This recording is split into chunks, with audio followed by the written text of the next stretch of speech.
আসসালামু আলাইকুম ওরহমতুল্লাহি ওবারাকাতু। আজকে আমরা আলোচনা করব গুনাহ করার পর যে দুইটি শাস্তি আল্লাহ সবাইকে সাথে সাথে দেন।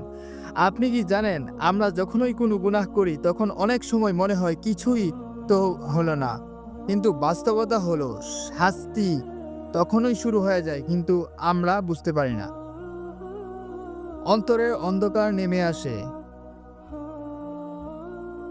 না, বরং তাদের কৃতকর্ম তাদের অন্তরকে কলুষিত করে দিয়েছে। কুরআন এই কুরআনের এই আয়াতে বলা হয়েছে, গুনাহ করার সঙ্গে সঙ্গে অন্তরে একটা কালো দাগ পড়ে। প্রতিটি গুনাহ সেই দাগকে বাড়ায়। চার চার মিনিটের মধ্যে আপনার অন্তর নরম থেকে শক্ত হয়ে যায়। আল্লাহর দিকে ফিরতে মন চায় না, এটাই প্রথম শাস্তি। ইবাদতের স্বাদ হারিয়ে যায়। গুনাহ করার পর আপনি টের পাবেন নামাজে মন বসে না, কোরআন পড়লে কিছুই ভালো লাগে না, আল্লাহর নাম শুনলে চোখে পানি আসে না।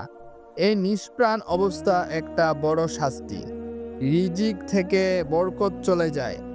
রাসূল সাল্লাল্লাহু আলাইহি ওয়াসাল্লাম বলেছেন, মানুষ তার গুনাহের কারণে রিজিক থেকে বঞ্চিত হয়। অর্থাৎ আপনি হয়তো ঠিক ৪ মিনিট পরে এমন একটা কষ্ট পাবেন, একটা কাজ নষ্ট হবে, একটা কল বন্ধ হয়ে যাবে।